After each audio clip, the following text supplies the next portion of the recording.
It was one of those drizzly November afternoons in New York City when everything felt gray. Umbrellas bobbing like restless sea creatures, people rushing by with soaked boots and unreadable faces, and steam rising from manholes like ghosts with nowhere to go. The corner cafe on 53rd and Lexington was packed to the brim, filled with the scent of roasted espresso and the soft hum of clinking cups and low conversations. Emily sat alone at a small table near the window, a worn paperback in her hand and a coffee slowly cooling in front of her. She wasn't expecting anyone. She rarely did. A former foster kid turned bookstore clerk, Emily had made peace with solitude. People came and went in her life like subway trains, fast, loud, and rarely stopping long enough for her to get on board. She looked up briefly, just as the door opened again. A tall man stood in the doorway, dripping wet, holding the tiny hand of a boy no older than 6. The boy's cheeks were red from the cold, and his round eyes darted around anxiously. The man scanned the cafe, clearly hoping for an empty seat. There wasn't one. Their eyes met for the briefest moment, and Emily did something she hadn't done in years. She smiled, and then she lifted her hand, motioning toward the 2 empty seats at her table. The man hesitated for a second, as though surprised by the act of kindness. Then he nodded once, mouthed a thank you, and made his way over. "Mind if we join you?" he asked, his voice low and calm. "Not at all," Emily replied, brushing some crumbs off the table. The boy clambered onto a chair and stared curiously at Emily. She offered him a small wave. He didn't smile, but his gaze softened. The man ordered a hot chocolate and a cappuccino from the server, then turned to her again. "I'm Jack," he said, "and this is Liam." Emily. She liked that he didn't ask more than that. No awkward small talk, just the quiet hum of presence. As they sipped their drinks, Emily noticed how Jack kept watching his son, soft, attentive, like he was looking at the last beautiful thing in the world. Liam leaned against him, clearly comfortable, but still carrying a silent weight in his posture. It was the boy who broke the silence. "My mom's in heaven," he said suddenly, not looking at anyone in particular. Jack froze. Emily blinked. I'm really sorry," she said softly. Liam nodded. "It's okay. Dad says she's watching from the stars. But I can't see her. Stars are too far." Jack placed a hand on Liam's back, gently. "She sees you, buddy." Emily's heart clenched. The boy's words echoed something she had felt all her life, that hollow place where parents should have been. She had no memory of her mother or father, only cold beds and temporary roofs. "I think," Emily said slowly, "the people we love find ways to reach us, even if we can't see them." Liam gave her a long look. "Like magic?" "Yeah," she smiled. "Exactly like magic." Something shifted in Jack's expression. A subtle, silent appreciation.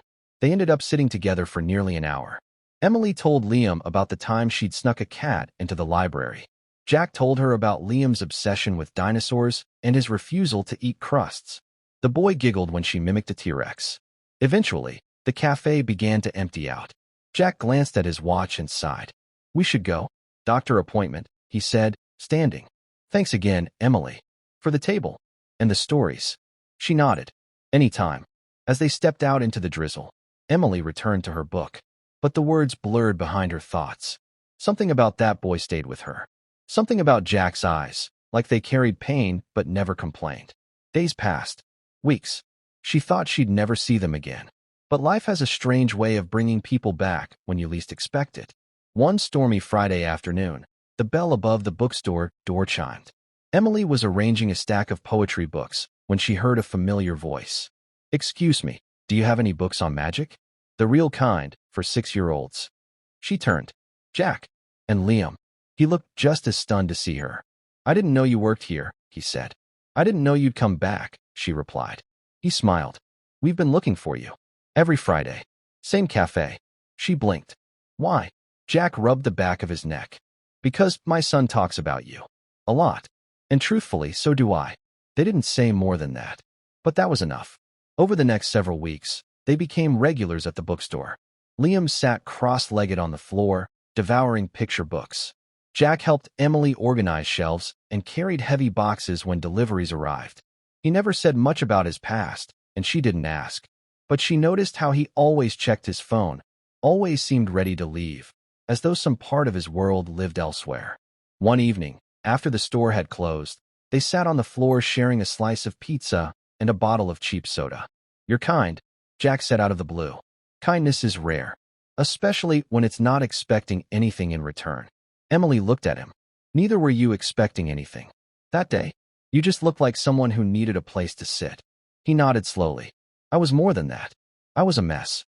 My wife died almost 2 years ago. Everything fell apart after. Family, business, friends. I couldn't breathe most days. I just kept going for Liam. That cafe, that day, was the first time I felt seen." Emily's throat tightened. "You've done an amazing job with him. He deserves the world," Jack said. "I didn't think I had anything left to give until I sat at your table." He reached into his pocket and took out a folded photograph. It showed his wife holding baby Liam. There was something serene in her smile. "She would have liked you," he said quietly. "I hope so," Emily whispered. Then came the surprise. The next day, the bookstore owner announced she was selling the store. Emily's heart sank. She'd spent 5 years among those shelves. It was more home than any place she'd known. That night, she found Jack waiting outside. "You okay?" he asked. She shrugged. "I'll figure something out." He hesitated, then said, "What if I told you? I bought the store." Emily blinked. "You what?" Jack nodded. "I own several small businesses. I never told you because I didn't want that to matter. But I bought the place. For you. For Liam. For us." She stared at him, stunned. "Why?" Jack's eyes held no pretense. "Because you gave us a seat at your table. And we never want to leave." Her breath caught. He stepped closer. "You taught Liam to laugh again. You taught me to breathe. You reminded us both what home feels like." Emily swallowed, emotions rushing up like a storm tide. "And you showed me that even broken hearts can beat again." He took her hand. And outside, the rain finally stopped. The city kept moving, fast and indifferent. But inside that little bookstore cafe, a new chapter began. A story of kindness, of healing, of 2 strangers and 1 little boy. All because someone said yes to sharing a table.